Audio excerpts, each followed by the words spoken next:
Bem-vindos ao Que Nem Tu. Esse é o podcast de entrevistas do Diário do Nordeste. Se você está no YouTube, já chega deixando o like. Se está no Spotify, não esquece de comentar e aumenta o som da verdinha, porque, Karine, eu gosto muito quando a gente traz um convidado e que tem uma produção de conteúdo que ela é muito genuína, assim, a forma como ela começou a viralizar. E como ela é associada ainda à área da educação, me deixa muito mais feliz em conversar e conhecer mais o nosso convidado hoje. E a gente une, assim, algumas paixões hoje nesse podcast, né, Alan? Porque, querendo ou não, o tema da educação é um tema que é muito caro pra gente, né? Assim, tanto como pro veículo, quanto pra nós dois aqui mesmo. Então, hoje a gente tá fazendo um Que Nem Tu, terra de sabidos aí. Quem acompanha o Diário do Nordeste sabe que a gente traz aí umas histórias bem emocionantes de educação e eu espero que as pessoas gostem hoje do nosso convidado, porque ele é professor de educação física e no ano passado começou a dar aula para crianças de 1 a 6 anos. Olha o desafio do rapaz, porque não deve ser fácil. E aí, ele viralizou nas redes sociais porque postou vídeos com interações desses pequenos. E aí, meu filho, vem de tudo. Vem de coisas, assim, muito genuínas, de demonstrações de afeto, de coisas muito engraçadas. E eu acho que a gente vai falar um pouquinho de como é essa missão aí de ser professor com ele, que é, nas redes, conhecido como Tio Paulo. Tio Paulo. Paulo, seja bem-vindo ao Que Nem Tu. A gente fica muito feliz com a sua participação aqui. Muito obrigado. Também fico muito feliz de estar aqui conversando com vocês e contando um pouquinho dessa história. Legal. Paulo, antes de a gente começar a te perguntar, eu vou pedir para nosso grande editor Ismael mostrar o vídeo, né? Colocar nessa edição nosso vídeo, um dos vídeos que traz um compilado do que o Paulo faz nas redes sociais, até para quem acabou não vendo e ainda não conheceu, ainda não viu nenhum dos vídeos, tenham uma ideia de como funciona. Vamos lá ver. Como é? Você vai ser o quê com crescer? Eu vou ser o quê? O tio é professor. Mas você vai ser o quê? Dinossauro? Um dinossauro, acho que é uma boa. É a maquiagem? A maquiagem ficar quieta? Vou ficar quieto. Tá bonito? Tá não. Sou muito pouco. Muito pouco bonito, né? É assim Meu mesmo. pastel? Ó como tá ficando lindo. Paulo, primeiro assim, como é que vem a ideia de fazer esses vídeos? Ela nasce de uma forma bem natural e depois quando tu vê a coisa estoura? Ou não? Tu já tinha entendido que ali tinha algum tipo de potencial? Eu entrei na educação infantil sem nenhuma pretensão nesse aspecto, né? De gravar, de comunicar com as crianças para postar, para expor. Mas durante o trabalho, quando você está ali com as crianças, quem convive com criança, independente do trabalho, ou em casa, enfim, qualquer ambiente, você escuta coisas muito engraçadas, muito espontâneas. E aí, de tanto ouvir essas coisas, eu pensei assim, poxa, eu vou gravar assim, uma vez ou outra, eu vou deixar registrado, porque às vezes você contava e a pessoa, não é possível que isso tenha acontecido. Só que e às vezes acontece mais ainda do que é gravado, né? Então foi muito na espontaneidade, eu gravei. E eu tinha postado, tipo, no ano passado, em maio, acho que eu postei uns 2 vídeos, só que não deu muito, assim, muita visualização e é cansativo, porque é como se fosse mais um trabalho, né? Você tá ali na escola o dia todo, aí chega em casa, você ainda vai editar vídeo, vai ver o que ficou bom, o que não ficou, vai, enfim, fazer tudo para postar. Aí eu parei, tô trabalhando muito, então vou parar. Aí eu postei no Dia dos Professores, do ano passado, e aí sim, esse vídeo que eu postei, sei lá, meses depois, foi o que viralizou, o primeiro que viralizou, e aí foi muito espontâneo. A criança perguntando com que é que eu trabalhava, né? Aí poxa, mas eu sou professor, aí, mas você trabalha com o quê, né? Porque o meu pai trabalha. Aí mas eu sou professor. Muito bom. Esse é o vídeo que a Rafaela Turma ilustra também, porque eu lembro que a Rafaela Turma, né, uma ilustradora que ficou até conhecida muito por fazer uns vídeos que iam para o Big Brother Brasil, chegou a ilustrar algum dos vídeos com base no áudio que tu gravou. Foi. Ela fez um compilado, né, de alguns, e esse tá também. Esse é um dos vídeos que tá lá no compilado. Ficou muito bom, assim, foi bem surpresa, ela não tinha falado comigo, mas quando eu vi eu fiquei muito feliz porque eu já acompanhava o trabalho dela, então ficou muito legal o que ela fez lá também. E quando viraliza, Paulo, assim, como é que chega isso pra ti? De que forma tu foi impactado também com esse trabalho, né? Primeiro, eu não estava acreditando, porque foi um dia dos professores, e aí eu postei de manhã e não acompanhei mais, não olhei, fui fazer minhas coisas do dia normal. E quando foi mais tarde, sei lá, na hora do almoço ou começo da tarde, eu comecei a ver muita notificação. Aí eu, que estranho. Aí eu ia olhar e tinha, tipo assim, 10 mil, 15 mil de likes, né, de coisa assim. Eu, tipo, que do nada, que estranho, eu achei estranho pela velocidade e porque não era um canal com muita gente. E foi muito, muito natural, sabe? Assim, quando eu fui ver, de noite, o vídeo já tinha quase 1 milhão de visualizações. Aí eu fiquei sem acreditar, porque eu não estava acostumado com essa repercussão toda, né? Mas foi bem interessante, assim, de acompanhar isso. As pessoas na escola, algumas viram, né? E foram comentando umas com as outras, porque começa na internet. Uhum. Aí quando chega pro pessoal, quando chega ali para dentro da escola, um aluno, um pai de um aluno, eu vi o vídeo. Então, é aí que você começa a ter dimensão, né? Na internet é uma coisa, mas no pessoal é que a gente vai percebendo mesmo a dimensão que tá tomando. E os pais chegaram a te procurar, então? Assim, alguns pais, algo da escola? Chegaram, mas só comentando, nada negativo, assim. Chegaram, eu vi o vídeo, mais elogiando, meu filho né? viu também. E a Era mais escola, assim, o pessoal da escola, os outros professores, o que é que eles falam? Eles acham legal? Porque também é uma forma de colocar a questão mesmo do ensino das crianças, né? Assim, porque entra de uma forma muito subjetiva, mas tá ali, né? O professor, essa relação com as crianças. O pessoal da escola sempre foi muito tranquilo, sabe? Me ajudaram muito, assim, nesse processo. Não nas gravações, mas no ser professor, né? No fazer pedagógico, eles me ajudam muito, ainda hoje. E eles sempre deram muita força, assim, não, vai, posta, faz. Inclusive, algumas amigas professoras também, na época que começou a viralizar mais no TikTok, quando chegou em 100 mil seguidores, elas fizeram, tipo, deram os parabéns, fizeram uma plaquinha lá, um bolinho. Eu achei muito legal isso também, esse incentivo, né, dentro da escola. Ai, que massa. Muito bom. Paulo, e assim, toda vida que eu olho os vídeos, eu fico pensando assim, nossa, como é que ele pensou na hora, ele tá ali com o celular e, eita, agora, vou começar aqui a gravar. Como é que tu vai planejando, assim, é ao acaso, quando tu sente que a conversa, que a situação engraçada, ela está próxima de acontecer e tu já vai registrando pra ter uma ideia do vídeo? É difícil, assim, ter uma receita, né? Porque se eu fosse dar, a gente se faz isso, faz aquilo, um bocado de gente ia fazer, né? Sim, sim. E tem algumas pessoas gravando também. Mas não tem receita com as crianças. Às vezes eu levo um tema. Às vezes eu tô ali com eles e eu sempre vou na hora no meu dia de planejamento, aí eu vou durante o intervalo deles, vou passar ali uns 10, 15 minutos com eles, 20 minutos com eles. Aí eu sento, levo minha cadeirinha, sento, fico vendo eles brincando e muitos deles já vêm falar comigo, vêm conversar, vêm contar as coisas.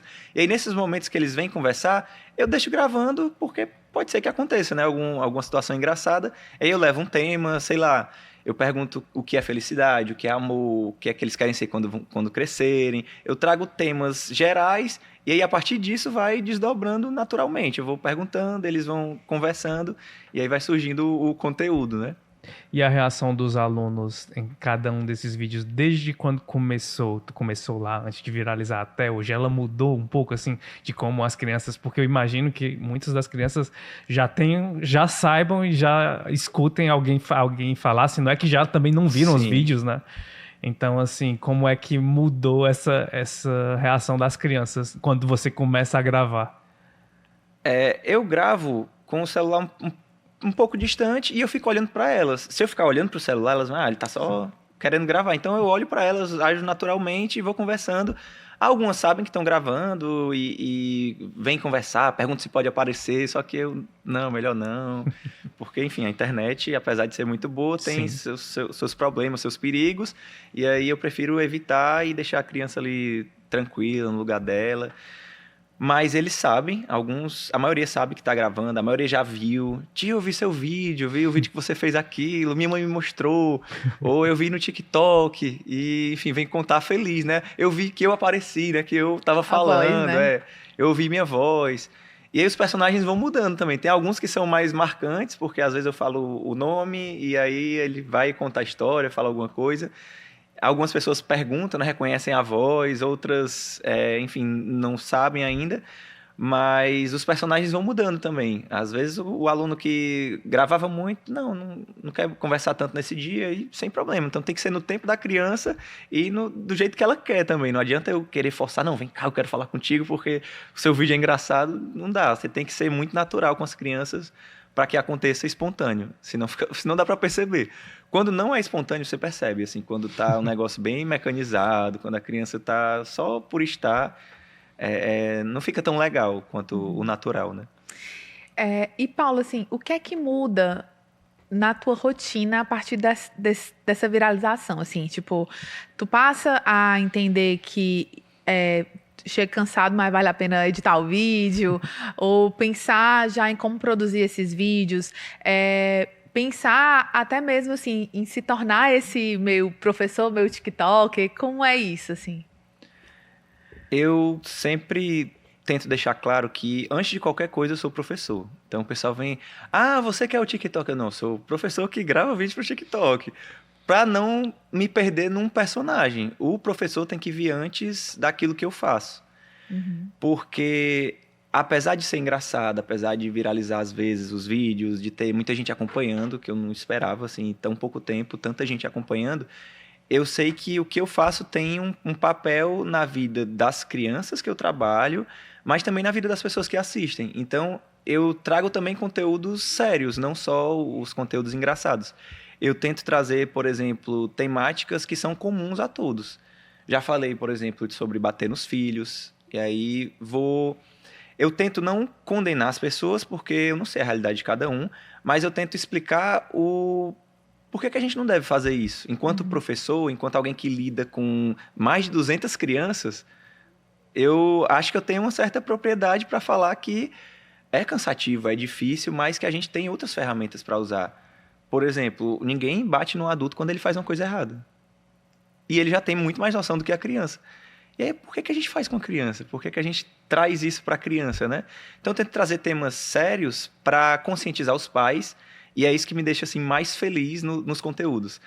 Mais do que as risadas, mais do que, sei lá, um vídeo viralizar, é mais gratificante quando eu vejo um comentário assim, de um pai ou de uma mãe que diz: professor, eu vi seu vídeo e eu nunca tinha pensado dessa forma. Então eu vou tentar fazer diferente com meu filho do que fizeram comigo. Quando eu vejo isso, eu penso, poxa, o meu trabalho está valendo a pena. Está saindo dos muros da escola, mas está interferindo ou influenciando na vida de uma criança que eu não conheço. Então, isso para mim faz valer a pena e me remete à figura do professor, que antes de qualquer coisa tem que vir o professor. E, Paulo, tem uma coisa legal, né, que é o que eu mais gosto nos vídeos, que é a seguinte, assim, quando há uma gravação do vídeo, me parece ser temas simples, que você acha que tem uma simplicidade ali. Mas, ao mesmo tempo que existe essa simplicidade, há também uma profundidade em algumas falas dessas crianças. Quando a criança te pergunta, mas o que você vai ser? Ou quando a outra lá te pergunta, o que tu tem em casa? O que tu tem comida em casa? Tu tem, né? Tu tem roupa? Né? E quando ela quer te maquiar, assim, me parece, passar muitas mensagens além do que aquilo que tá ali na tela, né? A criança, ela é um mundo inteiro, sabe? Assim, às vezes a gente subestima a criança, não tá entendendo, não sabe ainda, só que ela traz uma mensagem que a gente nem tá esperando. Você pergunta algo simples para a criança e ela responde algo assim com muito valor. Por exemplo, eu perguntei essa semana o que é que a gente pode fazer para mudar o mundo.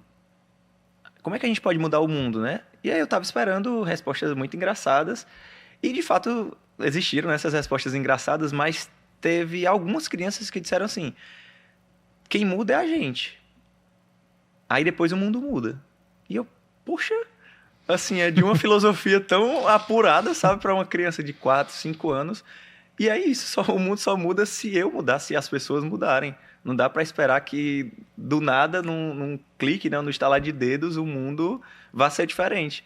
Então, é uma sabedoria que, às vezes, a gente esquece de ouvir. E esse tem sido o meu trabalho, né? Tentar dar voz a essas crianças, ouvir o que elas têm a dizer. E a Karine até falou de como os professores também se viam dentro dos teus vídeos, que eu imagino que quando tu fala isso, é uma coisa que eu pensei também. Nossa, ele joga para o mundo e joga de uma forma, comunicando de uma forma muito diferente, como é também a relação hoje com o professor e um aluno, né? Que eu imagino que seja bem difícil no mundo hoje em que a gente tem crianças expostas a muitas telas. Sim. E que eu imagino que hoje é muito mais difícil você garantir que uma criança esteja concentrada numa aula do que era, por exemplo, na minha época ou na época da Karine. Muito mais. Tem assim, é porque tem algumas camadas, sabe? A gente teria que falar de algumas épocas para chegar no hoje, se vocês tiverem tempo. Temos assim, sim. Temos. A gente vai conversando. Por exemplo, o meu avô, sempre que eu dou uma palestra, alguma coisa assim, eu gosto de trazer a história dele e da minha avó. Minha avó é professora, foi a primeira da família, né? E eu tenho o orgulho de ter uma avó que teve a oportunidade de se formar, numa época que as mulheres, principalmente, não tinham esse acesso ao ensino superior, e a minha avó teve. E eu pergunto nas palestras, quantas das avós de vocês teve essa possibilidade? Quase nenhum. Quantos dos pais ou mães de vocês? Aí já aumenta um pouquinho, mas ainda um número baixo. E quantos de vocês que estão aqui ouvindo? Aí quase todos. Então, a gente já vê essa oportunidade de acesso, né? Meu avô, ele estudou até a 4ª série, voltando para o tema, né? Meu avô estudou até a 4ª série, e ele parou de estudar porque ele apanhava muito de palmatória. E ele apanhava porque ele era na escola, porque ele era canhoto. Olha, assim, o absurdo. Ele apanhava porque era canhoto e era errado. Você tem que escrever com a mão direita. Ainda hoje, assim, você vai ver, são poucas cadeiras para canhoto, enfim, as pessoas não se preocupam tanto. Mas naquela época era errado, não é que não tinha o acesso, é porque era errado. E aí ele apanhou tanto que ele, poxa, não quero, eu vou trabalhar mesmo, enfim, nem todo mundo estudava. Então ele decidiu sair por isso. E é uma oportunidade que foi negada a ele pela ignorância da época. Porque se achava certo. Não, o professor é autoridade e o pai dava essa autoridade para o professor. Ele pode fazer isso. Está certo o professor bater no aluno. Se a gente falar isso na escola hoje, dá briga, né? Não, o professor pode bater, não imagina. Loucura. É um absurdo. Se eu fosse pai, eu não ia querer ouvir que um professor pode bater no meu filho. Então, hoje a gente vê o quanto mudou. E não é assim 100 anos atrás. É coisa de 50, 60 anos atrás. É recente. Tem muitas das pessoas que estão ouvindo a gente que passaram por isso, pela palmatória, que se formaram assim, né? E aí o tempo vai passando e a gente vai tentando tratar mais a criança como ser humano, que a criança era uma extensão dos seus pais, mas não era um ser autônomo. A criança estava ali só para obedecer, só para seguir um roteiro. Ela não podia ter pensamento próprio, né? Ter uma crítica. Assim, não, tá errado isso aqui, ou pai, não quero fazer desse jeito. Não, a criança não tinha essa voz, né? E a gente vai chegando num ser mais autônomo, mais crítico, que tem talvez esse poder de voz e que às vezes isso pode soar negativo dentro de um espaço de sala de aula ou de sala de referência na educação infantil, com uma criança que não respeita. Passou de uma criança que não tinha voz a uma criança que não dá voz ao professor. Então, é um desafio, enquanto professor hoje, dentro da educação infantil, é um desafio a gente trabalhar, porque se tiver algum pai ou mãe ouvindo a gente, né, as telas, elas, apesar de serem importantes em determinados aspectos, elas são um perigo, porque as telas elas tiram a atenção das crianças, a capacidade de concentração, de comunicação, porque é tudo muito pronto, tudo muito rápido, tudo ali na frente dela, ela não sabe mais esperar. As crianças não sabem mais esperar, não sabem mais ouvir. Tem muitas turmas e momentos, também varia dia para dia, né? Que eu não consigo formar uma frase completa, porque a criança quer falar também, quer... Então a gente tem que tentar ir modelando tudo e conversando. É um desafio, mas eu prefiro que seja esse desafio da criança que é ouvida, que tem voz, do que trabalhar com uma educação que a criança não tem um mínimo de autonomia. Então, apesar de ser um desafio, eu acho que a gente está caminhando mais positivamente do que negativamente nesse ponto. O Alan falou sobre o desafio com crianças pequenas a história desse excesso de tela, né? Mas na sala de aula você acaba encontrando muitos desafios, assim, até de realidades que são muito diferentes, né? Assim, Sim. você dá aula para crianças das escolas públicas de Fortaleza, né? De escola pública de Fortaleza. Não sei se você também dá aula em escola particular. Mas, assim, quais são esses desafios dentro da tua realidade mesmo, de ser professor da educação infantil de uma escola municipal? Os meus desafios podem ser diferentes de De outros, vários outros professores, né? Mas acredito que temos alguns desafios em comum. Por exemplo, eu trabalho numa área que o entorno dela tem uma situação de vulnerabilidade social grande. Eu trabalho ali, eu não sei se ele chega a ser Rosalina ou se é muito próximo da Rosalina. Então, nós temos alguns desafios, não pela área em si, por exemplo, eu não me sinto inseguro lá. Eles sempre respeitaram muito, nunca teve nada em relação aos professores, sempre fui muito bem tratado. Mas as crianças trazem com elas, assim, muitas marcas, sabe? Que às vezes o adulto não percebe. E é normal o adulto não perceber, porque a criança não costuma verbalizar tanto o que ela sente. E o adulto também não costuma ouvir tanto o que a criança tem a dizer, então acaba, vai passando, e a criança não diz, né? Mas nas conversas em sala de aula, ou às vezes a criança já chega contando, né? Nem que você pergunta ou fica querendo saber da vida dela, né? Mas ela chega contando. E aí você escuta muitas crianças dizerem, por exemplo, que já perderam os pais. Eu já ouvi criança dizer que viu o pai ser assassinado. Então, isso é pesado de se ouvir, sabe? É pesado de uma criança, de perceber, poxa, essa criança viu isso, viveu isso. Tem criança que apanha, tem criança que, enfim, vê violência doméstica com a mãe, com, enfim, alguém dentro de casa. E enquanto professor, a gente tem que estar ali para acolher todas essas situações, cada realidade ali presente, e a gente fica preocupado, assim, poxa, a gente tenta fazer o melhor aqui dentro da escola, a gente tenta oferecer o melhor para essa criança, a gente tenta ali trazer ferramentas para ela lidar com a vida quando for adulto, porque é na infância que a gente constrói quase todas as nossas ferramentas e conexões neurais, né?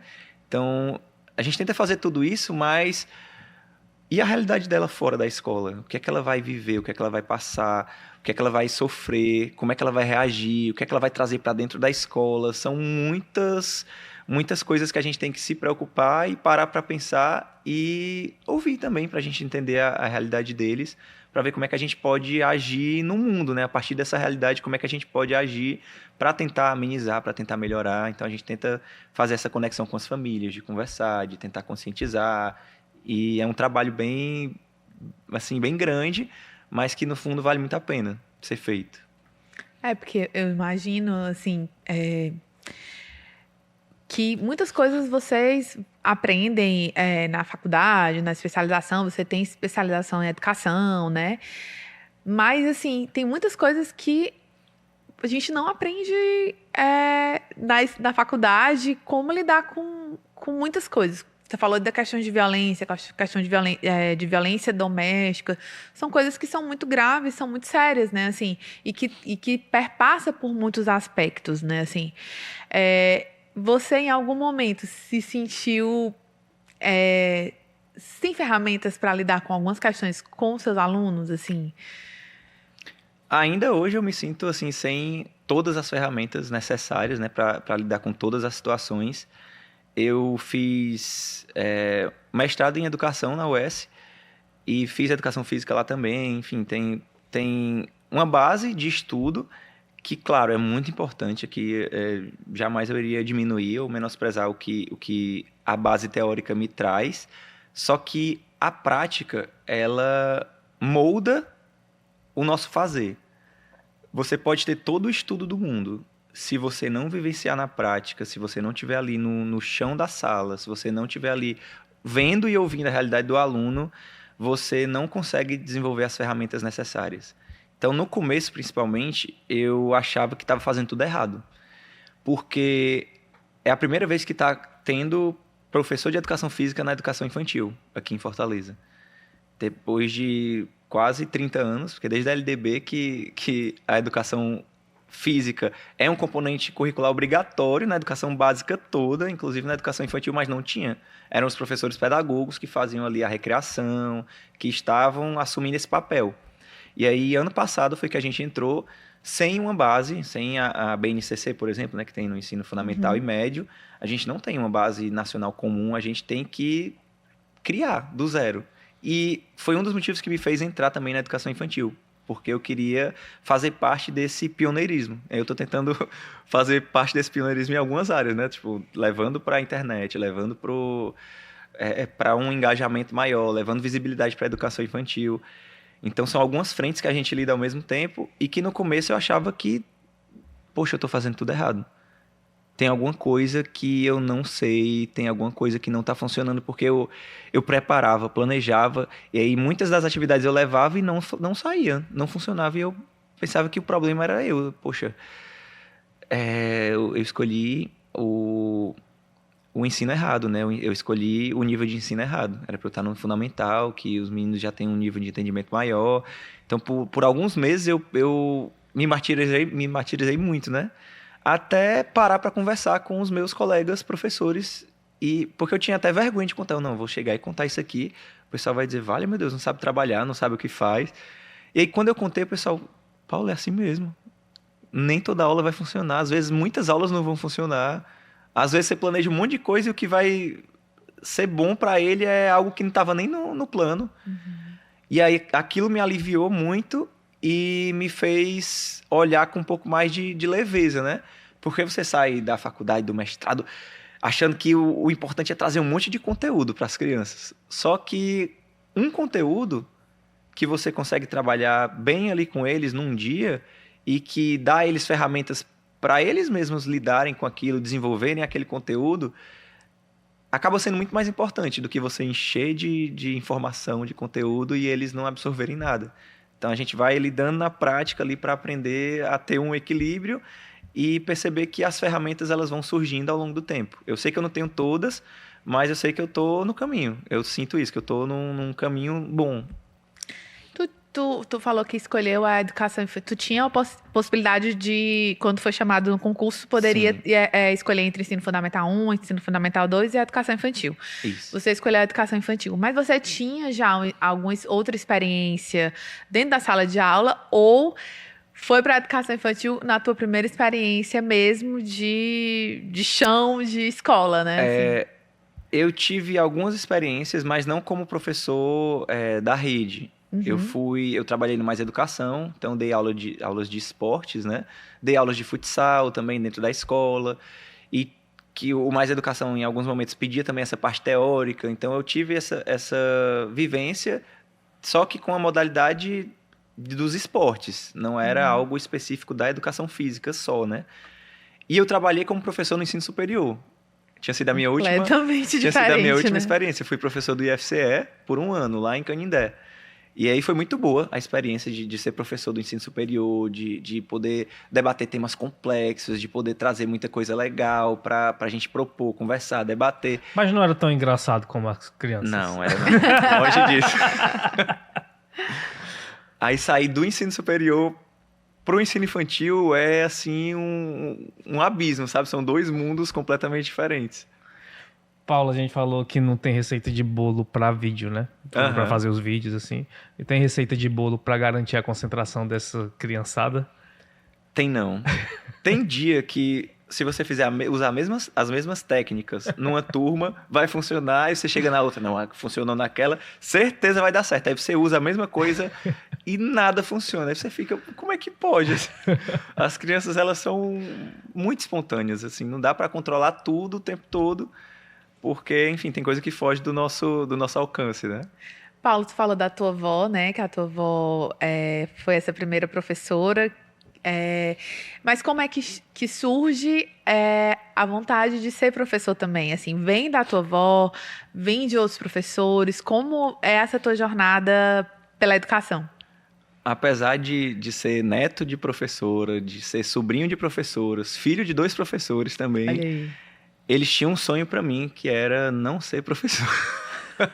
A gente passa muito por isso, né? Quem é professor normalmente não quer que os seus filhos sejam, porque você sofre. Não vou dizer que não sofre, o professor sofre, passa dificuldade, vai, batalha, luta, estuda, trabalha muito e às vezes não é reconhecido, não é valorizado o quanto deveria ser, né? Mas eles não tinham esse sonho para mim. E aí a educação surge num contexto bem aleatório na minha vida. Assim, eu entrei na educação física pensando em ser treinador de atletas de alto rendimento, principalmente de fisiculturismo. Era uma coisa assim, nada a ver, né, com o que eu faço hoje. E aí eu fazia musculação na época, pensava em ser atleta, porque Fisiculturista era? era, eu pensei, competi algumas vezes também. Aí.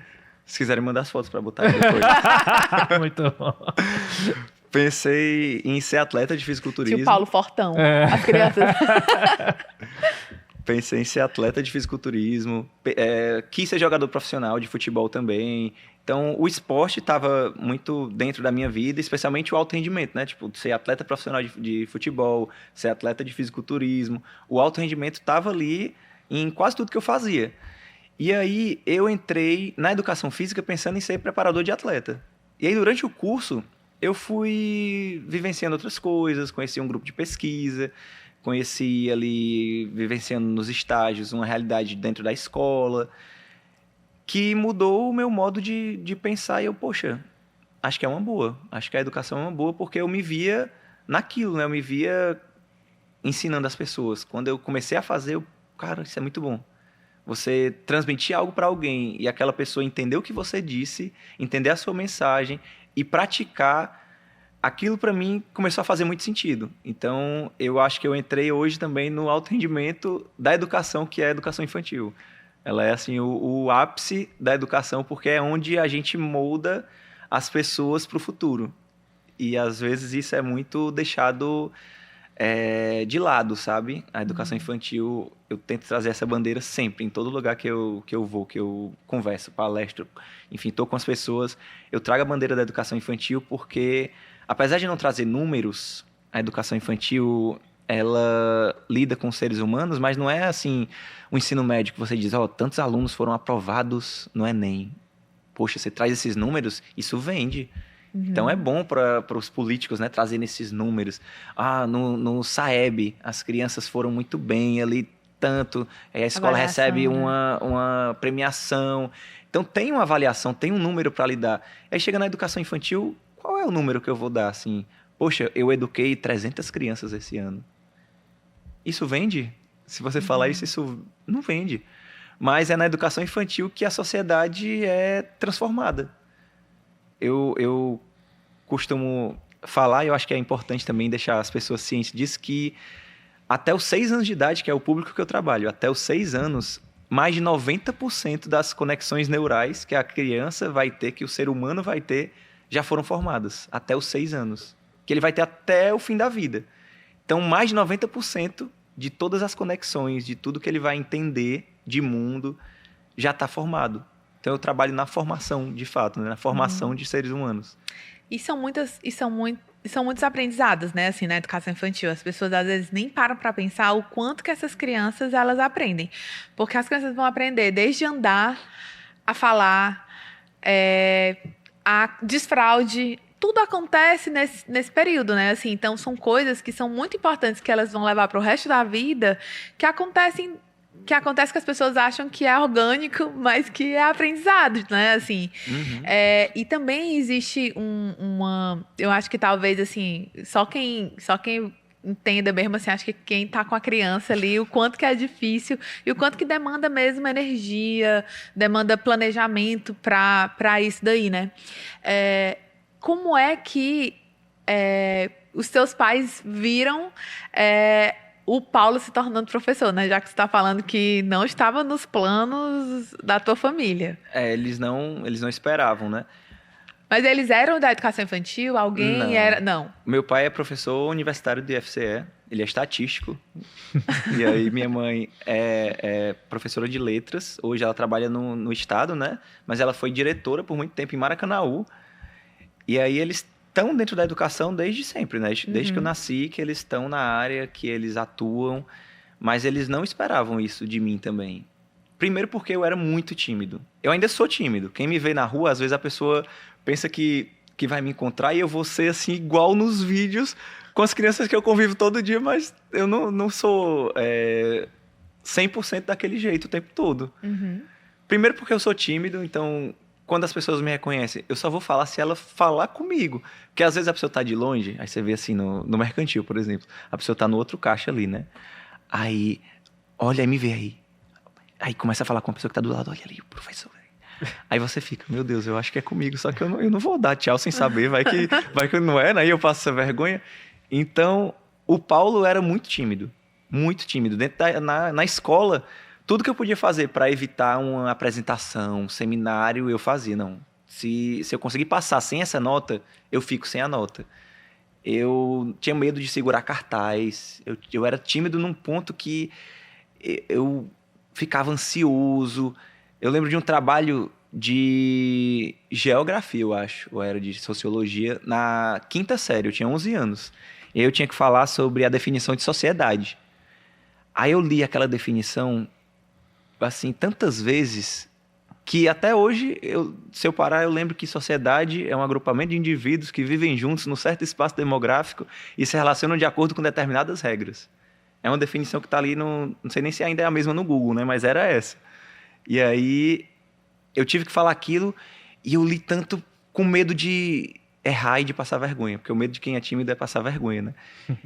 Só que o que acabou mudando a minha trajetória a partir disso foi a igreja.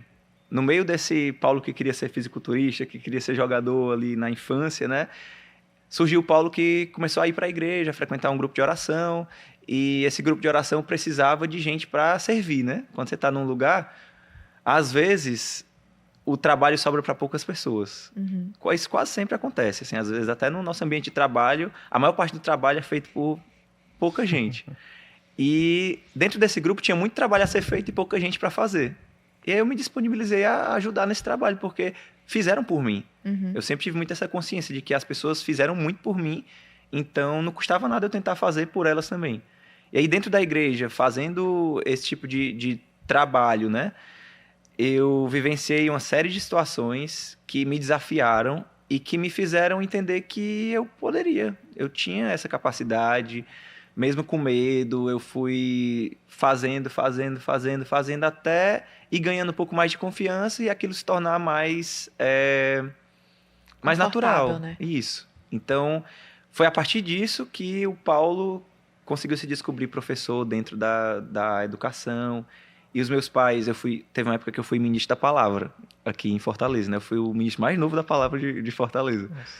Eu tinha 21 anos, isso foi em 2016. E aí os meus pais iam assistir às celebrações da palavra. Então a minha mãe ia, meu pai ia, minha avó já foi também. E ali eles perceberam, poxa, meu filho, ele consegue se comunicar. Então ali eles já entenderam que a comunicação fazia parte do que eu fazia. Então, independente do que eu for fazer dentro da escola ou fora, eu acho que a comunicação ela é parte fundamental disso também. Ali que eles descobriram. Muito bom. Paulo, a gente está voltando a falar da educação infantil. A educação infantil também, o impacto, às vezes, ele acontece muito lá na frente, né? Quando tu estava falando sobre a dificuldade de vender. Porque aí eu vou contar uma experiência minha mesmo. Assim. Olha, raramente, sério, amigo, né? Porque aqui, Paulo, a gente dificilmente, eu e a Karine, a gente fala da gente. Porque o convidado é sempre o central.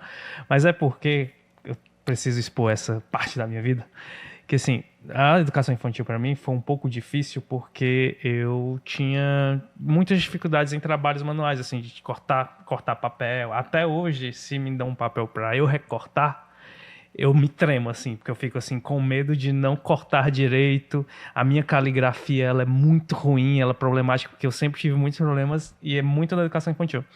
E por conta disso, para vocês terem noção, assim, em toda a minha jornada de educação como estudante, eu fui um aluno com uma confiança muito prejudicada por conta desse meu desempenho na educação infantil. Então, assim, estou contando isso só para te explicar assim, como eu acho que esse impacto ele é muito duradouro, né, na educação infantil, Paulo. Ele reverbera, assim, tudo que a gente vive na infância, mesmo que a gente não lembre, reverbera na nossa vida adulta. gosto de falar sobre isso, sobre o aprendizado, porque tem algumas coisas que antecedem o aprendizado, né? Que é a emoção e a memória. E às vezes a gente, poxa, o que é que tem a ver, né? Emoção, memória, aprendizado, só que é uma sequência. Tudo que gera emoção na gente, se vocês pararem para pensar aí num momento assim muito emocionante da vida de vocês, feliz ou triste, pode ser qualquer tipo de emoção, guarda as nossas memórias. Um momento de emoção muito forte que você teve, você lembra as palavras que foram ditas. Se você fechar os olhos, você lembra a cena. Às vezes tem gente que lembra cheiro, que sentiu. Você lembra, assim, vividamente o que foi vivido, porque as emoções guardam as nossas memórias. Então é importante trazer boas emoções dentro da sala de aula, dentro da sala de referência, para as nossas crianças, com as pessoas que a gente convive, porque essas boas emoções vão guardar as memórias. E a memória, ela precede o aprendizado. Então, é no aprendizado que as memórias se consolidam. É quando a gente vive aquelas emoções, tem a memorização, e aí o aprendizado acontece. Então, o que a gente vive na infância, uma memória, às vezes, você pode nem lembrar, mas pode ter sido alguém que brigou com você, ou que zombou de você. Poxa, ele não sabe fazer isso. Uma palavra, às vezes uma palavra, o jeito de falar, o jeito de olhar, uma risada que alguém viu, a pessoa muda. A minha mãe me contou uma história que eu nem sabia. Ela me contou uma história de um aluno dela que ela foi professora dele no ensino médio e aí ele não falava na sala. Ele não falava. E a mãe dele dizia que não, em casa ele conversa, fala tudo, normal. Mas no ensino médio ele não falava. E conversando com amigas delas, uma dessas amigas dela conhecia ele de criança. E ela disse o que aconteceu. Na educação infantil, ele deu uma flor para a professora pegou e jogou no lixo. Uma flor que a professora pegou e jogou no lixo, ele se fechou. E não falou mais dentro da sala. Era muito raro, assim, você ouvir a voz dele. Então, é um gesto que influencia na vida daquela criança ali o resto da jornada dela até a fase adulta. É um pequeno detalhe que às vezes a gente não presta atenção, é um jeito grosseiro de falar, é um jeito rude de se comunicar com a criança, é uma agressão, enfim, qualquer coisa que a gente fizer que gerar emoção vai ficar guardado na cabeça das pessoas. E Paulo, assim, tu tá falando isso, a gente concorda com tudo, mas a minha pergunta é, os professores, todos pensam assim? Porque, assim, a gente entende a escola para ser esse lugar de acolhimento, de afeto e de aprendizado. Mas a gente entende também que muitas vezes não é esse espaço de afeto, acolhimento e aprendizado, né? Assim, como é que tu vê essa educação? Porque a gente entende também que há uma transformação, pensamento e as coisas vão mudando, né? Assim, hoje você entende como a maioria das pessoas entendendo esses espaços, entendendo esses pequenos gestos, como isso impacta e que como traz tantos prejuízos ou trazem benefícios para esses indivíduos, né? Assim. Eu percebo que a maioria das pessoas sabe disso, mas nem todos conseguem aplicar isso na prática.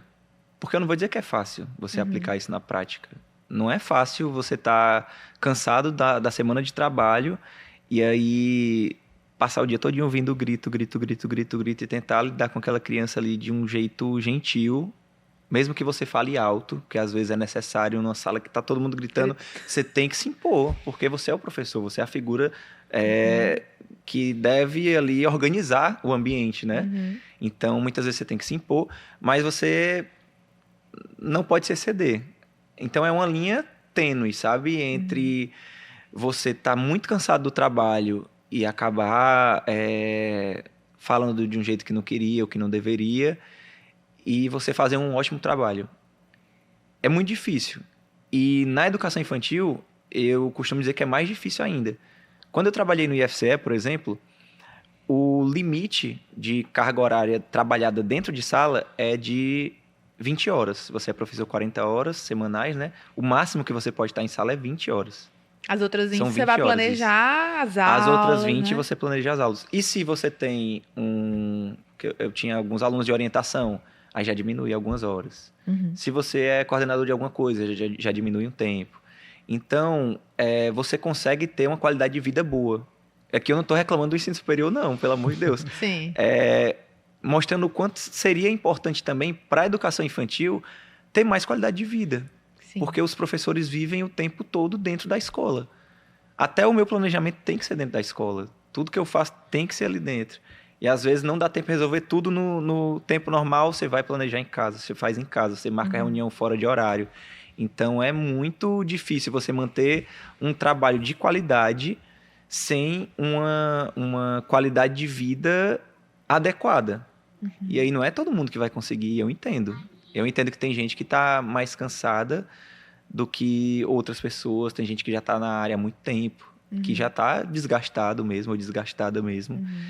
E, enfim, que precisa de ajuda. Então, eu acho que a educação precisa de um suporte para fazer isso valer. E é preciso também levar essa informação. Tem gente que não tem acesso a essas informações que eu estou dando aqui a vocês. Tem gente que não tem acesso, mesmo professores. Tem até, tipo assim, limites de alunos, né? Assim, às vezes uma sala de aula para educação infantil, eu sei que tem que ser menos do que de crianças maiores, assim, para poder o professor conseguir realizar as atividades, né? Assim, tudo é diferente, né? Assim, e a gente sabe que muitas vezes a realidade ela não vai seguir a teoria, Sim. né? Assim, você faz também palestras, e eu vi que uma palestra tua falava sobre a educação que dá voz às crianças. O que é essa educação que dá voz às crianças? O que é que muda na educação que dá voz às crianças? É justamente sobre tudo isso que a gente está conversando aqui. É você perceber na criança um ser pensante e ver nela e tratá-la como um ser humano. Olha, é um ser humano que pensa, que tem emoções, que tem sentimentos, que tem voz, que tem história para contar e que contam. As crianças chegam assim numa sede de contar, de abraçar, de ter afeto. As crianças, elas são assim um poço de afeto que você não vai encontrar em nenhum outro nível de ensino. Eu trabalhei no ensino superior, as pessoas me tratavam muito bem, gostavam de mim, mas não se compara.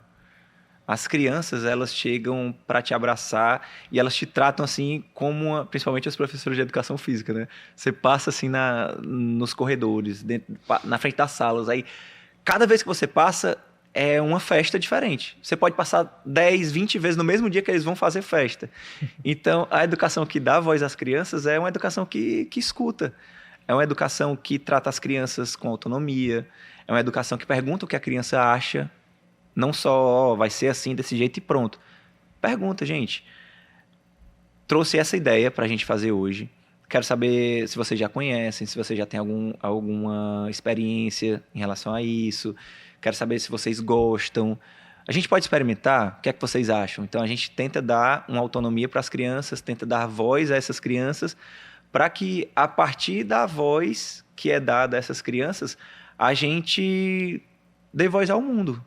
As crianças, elas vão crescer e elas vão, como a gente conversou aqui, elas vão reverberar o que elas viveram na infância na vida toda. Então, dar voz à infância é dar voz a um adolescente e é dar voz a um adulto autônomo, crítico, que pensa por que faz, como faz, o que é que faz. Então, acho que tudo isso colabora para um mundo um pouco melhor. Mesmo que seja tudo muito utópico, acho que um pouquinho que a gente vai fazendo acaba influenciando, sim. Me fala um pouquinho aí como é a rotina. Tu dá por dia, assim, como é? Tu chega, dá quantas aulas e o que é que tu faz tá falando sobre essa educação que dá voz, que enxerga, que potencializa. Mas, por exemplo, na tua atividade, de que forma? Gente, vamos fazer isso e as crianças propõem também as atividades. Me fala aí como é o dia do tio Paulo. Certo. Eu normalmente tenho 8 aulas por dia. E aí, cada turma, eu costumo passar 2 horas na semana. Eu tenho 14 turmas. Tem uma delas que eu passo só 1 hora. Então, são 13 turmas que eu passo 2 horas durante a semana e uma turma que eu passo 1 hora. Essa daí por que é? É porque... É menor? Não, é por conta da carga horária. É porque a gente trabalha 27 horas dentro de sala e 13 de planejamento. É um terço, né? Hoje é um terço. E por isso que ela fica com um pouco menos de carga horária. Mas eu trabalho 2 horas por semana com essa turma. E todos na mesma escola? Eu trabalho numa escola só. E aí, a gente tem uma rotina que ela é uma rotina já fixa dentro da educação infantil, que a gente cumpre. E eu trabalho muito dentro de uma rotina variável. Eu trago ali os elementos da minha própria aula. Então, vou dar um exemplo. Na semana passada, nas 2 últimas semanas, a gente estava trabalhando o basquete. Nessa semana, a gente está trabalhando sobre alimentação saudável. Então, são temas que vão além do jogo, do esporte, da brincadeira. No basquete, eu levei uma caixa, uma bola de basquete mesmo, e uma bola menorzinha, que não era de basquete. E aí, nas turmas maiores, que já tem... Maiores, 6 anos. Mas faz muita diferença, sabe? Assim, às vezes a gente... É criança, é pequeno, Sim. Só que pro aluno do Infantil 1, 2 e o aluno do Infantil 5, eles já têm repertórios completamente diferentes, assim, de entendimento, de prática, de capacidades físicas mesmo. Então, é muito diferente. Mas os maiores, né, do Infantil 4 e 5... eu levei a caixa, eu até gravei um trechinho só da apresentação do basquete para eles, né?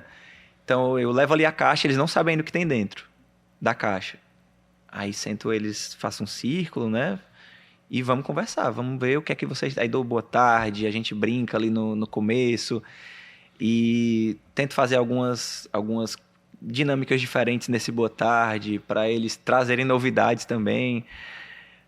Aí, na hora de apresentar o jogo, né, o basquete, eu pergunto o que é que eles acham que tem dentro da caixa. Então, ali eles já vão na criatividade. Não, tem isso, tem aquilo. Aí, depois de perguntar o que é que eles acham que tem ali dentro, o que é que vocês queriam que tivesse aqui dentro? Então, a gente vai trabalhando na imaginação, vai vendo o que é que eles esperavam, o que é que foi, se a reação é boa. Então, eu tiro a bola menor, que não é a de basquete ainda. E eles já comemoram muito, né? Não, é legal, vai ter bola. Aí, o que é que dá pra gente jogar com a bola? Dá pra gente jogar que esporte ou que jogo? Aí, futebol, vôlei, basquete, não sei o quê. Aí eu disse, vocês já descobriram o que a gente vai fazer hoje. Só que eu não vou dizer qual é ainda. Vocês vão ter que adivinhar o que é que tem aqui dentro da caixa ainda.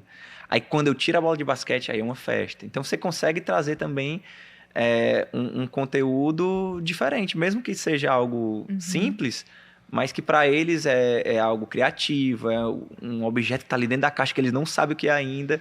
E quando ele vê uma bola de basquete, que talvez ele nunca tenha visto uma bola mesmo, né, de basquete, a laranjinha, que é grande, que é pesada. Então ele vai ter o acesso à bola, vai pegar, vai ver a textura, vai ver o peso, vai saber que ele não pode jogar com força porque vai machucar.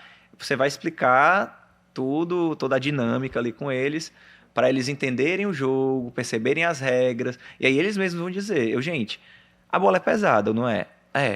Vocês acham que eu posso jogar com força? Não. Por quê? Porque vai machucar. Então, eles já vão dando as regras, né? Eles já vão entendendo o que podem, o que não podem. E é mais ou menos assim que a gente vai tentando fazer. E numa sala de criança de 2 anos, como é a educação física numa sala de uma criança de 2 anos? A parte teórica, inclusive, né? Porque, assim... Inclusive, quando eu vi esse vídeo do basquete, eu fiquei pensando se havia uma demanda de quem te segue de entender mais como é a aula, né? Se as pessoas te procuram e mandam mensagens assim, querendo que tu mostre também a tua aula, não só as perguntas dos alunos. Tem algumas pessoas, só que é muito difícil mostrar sem mostrar as crianças. Então, e além de tudo eu tô trabalhando, então não dá pra eu ficar gravando. O objetivo principal é outro. Né? A pessoa tendo que controlar as crianças. Tem muita gente querendo ver. Para as crianças menores, as atividades são mais curtas. Você não vai fazer um jogo complexo para uma criança de 1, 2 anos. Tem criança que está aprendendo a andar no começo do ano, né? Hoje todas já conseguem andar direitinho. Então, você vai trabalhar pequenos jogos, você vai trabalhar os elementos, você vai trazer, por exemplo, eu trouxe as bolas. Eles pegaram a bola de basquete, eles viram o objetivo que era acertar na caixa. Mas eu não vou explicar que o basquete tem uma série de técnicas, de tática para uma criança de 1 ano, 2 anos. Eu vou dizer para ele que o objetivo é acertar a bola na caixa. E aí ele vai pegar a bola, vai ver o peso, vai andar com a bola na mão. Então, tudo aquilo vai trabalhar equilíbrio. Eu não vou explicar para a criança, Você vai trabalhar agora a força de membros inferiores, você vai trabalhar o equilíbrio, a coordenação motora fina. A criança não tem esse entendimento, mas ela está fazendo, então ela está desenvolvendo. A gente vai trabalhando a partir de jogos, né, assim, mais simples, para que, a partir do repertório que aquela criança tem criança que dentro da mesma faixa etária se desenvolve mais rápido que outra. Então eu posso propor uma atividade um pouco mais difícil. Tem criança que vai conseguir quicar a bola, por exemplo, e outra que não vai conseguir. Então aqui consegue, vamos tentar, vamos desafiar. Aqui não consegue ainda, vamos estimular, né, a fazer. Então a gente tem que ir trabalhando de acordo com o nível de cada criança, de cada turma, para poder propor atividades que façam sentido para elas. E aí elas gostam, querem repetir, querem fazer mais. Então a gente tem que trabalhar também de acordo com cada turma. Inclusive, Paulo, antes de você chegar, eu perguntei pra Karine assim, Karine, o Paulo vem depois de passar o dia inteiro na escola, né? E aí eu até brinquei com a Karine, quem é que vai estar mais cansado? Eu e você ou o Paulo? Com certeza, pelo vislumbre aqui, o Paulo tá muito melhor do que a gente. Tá melhor, né? E aí eu pergunto, Paulo, por que você passa o dia na escola, edita vídeo, e ainda, pelo que eu vi nas tuas redes sociais, tu também dá aula como personal. Então, assim, como é que é esse tempo aí? Tem receita de bolo também para essa gestão de tempo? Eu parei com o personal no final do ano passado. Mas até o final do ano passado eu estava trabalhando na escola. Aí no horário de almoço eu dava aula para um aluno.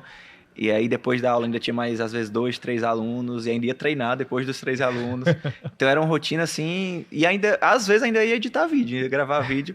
Era uma rotina bem desgastante. Esse ano eu vou me dar esse luxo, né? De não trabalhar além da escola. Só, aliás, trabalho, né? Mas é para mim, nos vídeos, ali enfim, no desenvolvimento das redes sociais. Só que não tem uma receita de bolo. Eu continuo treinando, fazendo minha musculação ali 3 vezes por semana na hora do almoço e 2 vezes por semana no final do expediente, porque uma vez eu almoço com a minha mãe, a outra vez eu almoço com a minha avó. Eu acho que o segredo está na rotina, para tudo que a gente faz. Para cada pessoa, o segredo está em encontrar uma rotina que seja sustentável para você e que te traga ali benefícios. Porque não adianta você fazer uma rotina doida, não, vou treinar 5 horas da manhã e no final da noite ainda vou fazer uma aula de crossfit. Não sei.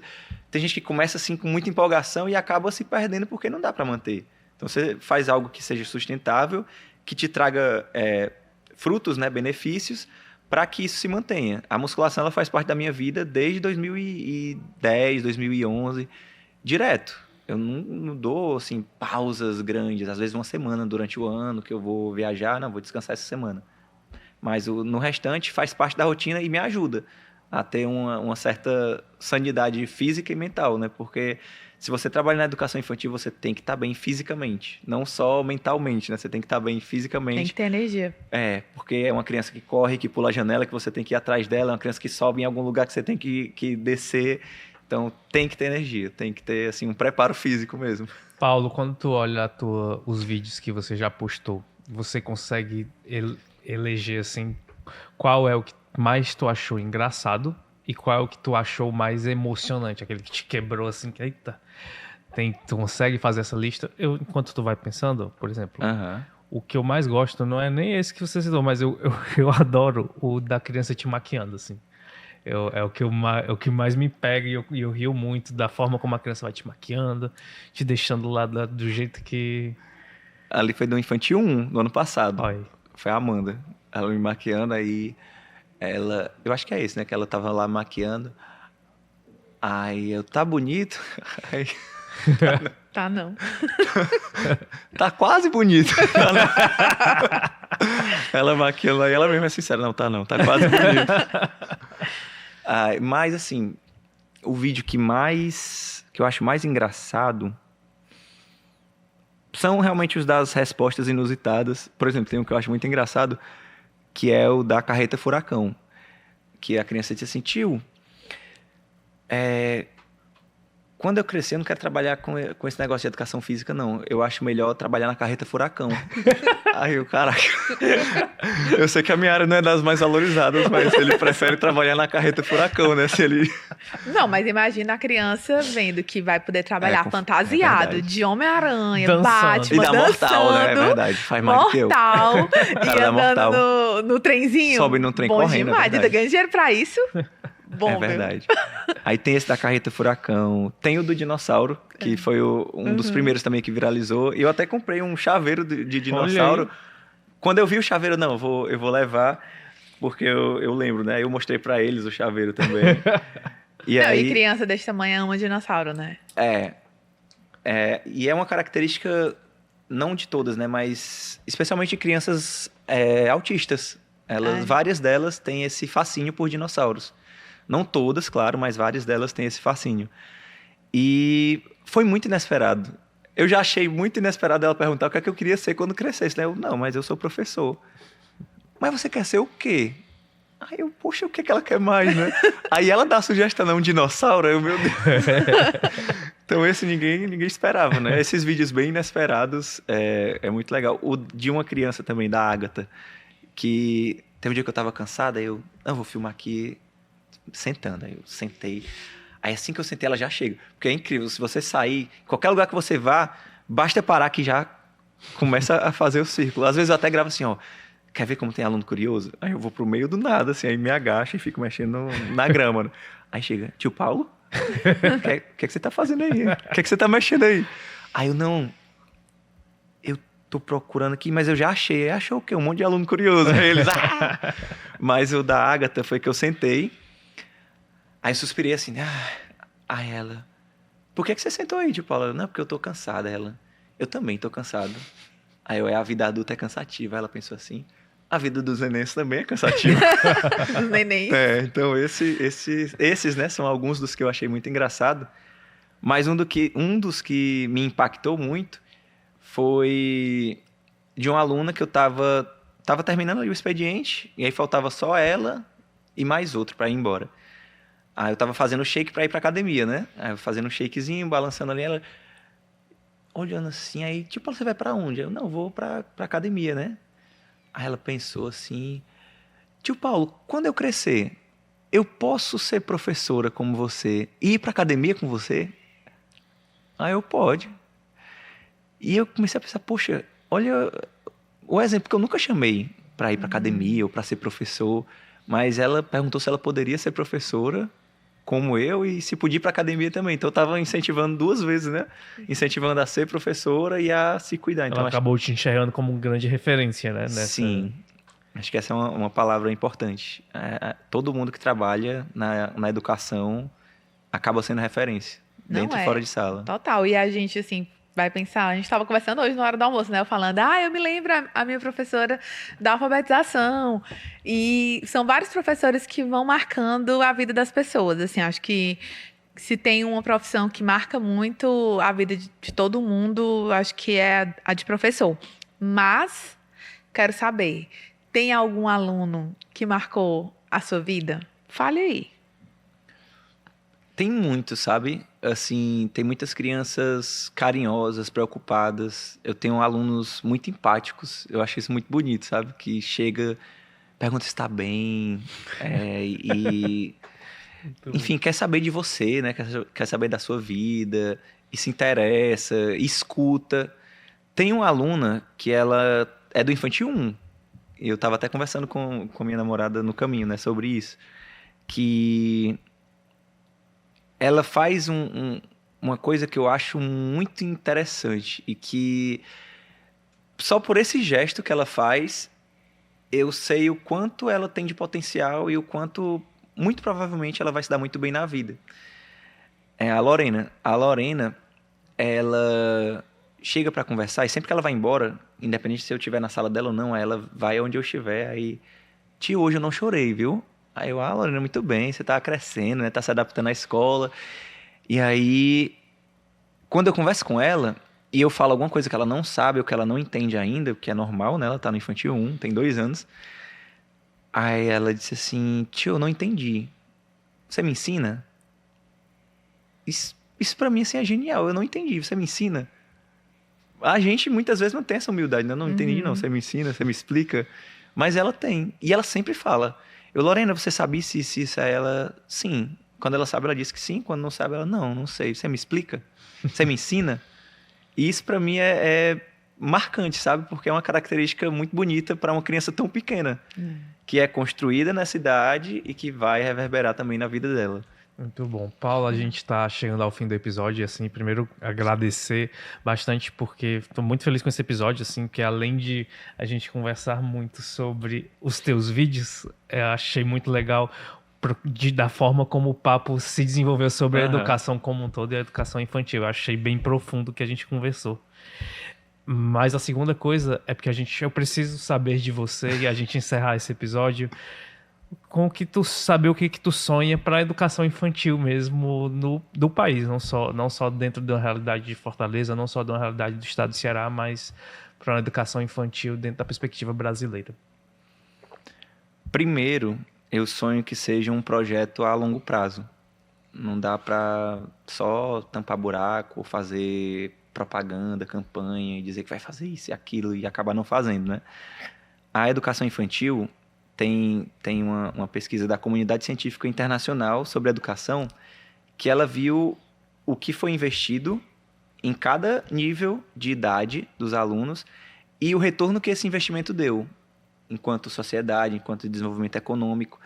E nessa pesquisa é visto, eu queria até mostrar o gráfico, mas é mais difícil de encontrar agora. Eu tenho nas minhas apresentações, mas é um gráfico que diz que o ápice do retorno é quando você investe na educação até os 3 anos.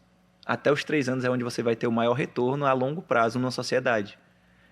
E esse retorno vai diminuindo. Quando a idade vai passando, vai diminuindo. Quanto mais velho a criança vai ficando, o ser humano vai ficando, menor é o retorno que é dado ao investimento, né, na educação. Então, investir na educação infantil não é só uma utopia do Paulo, é uma ideia de futuro. É um projeto de sociedade, quando a gente trabalha com crianças, quando a gente investe nas crianças numa qualidade de vida, na educação dos professores, na formação de professores, na qualidade de vida de professores, na qualidade das famílias, do contexto que aquela criança tem, né, de saneamento básico, de educação, de saúde, enfim, no geral. Quando a gente consegue investir na educação básica, especialmente na educação infantil, a gente transforma a sociedade, não é só um discurso. Eu falo aqui porque é o que eu faço na prática. Eu tento investir na educação infantil na prática, eu tento tirar, às vezes, do meu recurso, eu tento fazer o melhor que eu posso para transformar a vida de uma criança que seja. Mas eu sei que a sociedade, o país, com o dinheiro que é recolhido de imposto, tem essa capacidade e que, às vezes, pode não vender politicamente. Mas se a sociedade abraçar essa ideia, é algo que pode trazer, sim, muitos frutos. Então eu vejo na sociedade, eu vejo na educação infantil a possibilidade de transformar a sociedade. E eu trabalho nessa ideia, eu trabalho com essa ideia de que eu estou, de alguma forma, ajudando a construir um país melhor, um país mais justo. E acho que cada professor que me escuta e que trabalha na educação infantil também, ele busca fazer isso, busca investir num país melhor. Então, espero que um dia o país, de fato, seja transformado porque a educação infantil foi valorizada e foi feito o investimento necessário nessa área também. E que você continue falando, né? Porque a gente passou agora recentemente pelas eleições e a gente viu muito pouco se falar sobre ações na prática para esse público, né? Quando a gente fala sobre primeira infância, sobre ações para esse público, às vezes as pessoas falam muito rapidamente só em vagas para creche e não se fala em enxergar esse público de uma forma mais integral e do que se precisa, né? Então, assim, você está falando, não é só uma vaga para creche, é você ter professores que estão lá qualificados, de ter espaços de aprendizado, de ter acesso à alimentação, de ter espaços para que essas crianças possam brincar, possam crescer, possam andar, ter as condições mesmo básicas, né? Assim, muito mais do que só um espaço para creche. E aí as pessoas entenderem também que espaço para creche não é só um lugar que você vai colocar a criança para a mãe poder trabalhar, né? Assim, já se passou muitos anos de ter uma visão como essa, né? Assim, é um espaço de aprendizado e um espaço de garantia de direito mesmo, assim, né? Dessas crianças. E aí é muito importante que pessoas que acreditem e que entendam essa educação infantil como tão importante, tão fundamental, possam falar para que não só professores e pais escutem, mas que os gestores, os políticos possam entender o quanto que é importante pensar dessa forma, né? Sim, é verdade. A educação infantil é um mundo que merece ter maior visibilidade e maior investimento. Muito bom. Obrigadão, Paulo. Eu que Prazer. agradeço. Valeu. E a você que nos acompanhou também, muito obrigado, tá? Próxima semana tem mais, tá? Não esquece de deixar o like no YouTube e comentar também. Valeu. Tchau, tchau, Beijo. gente. E segue o Paulo, hein? Tio Paulo. Tio Paulo Maia. Paulo Tá? Maia. Seja no TikTok ou no Instagram, ele está lá nas duas redes. Não esquece. Tchau, gente. Tchau.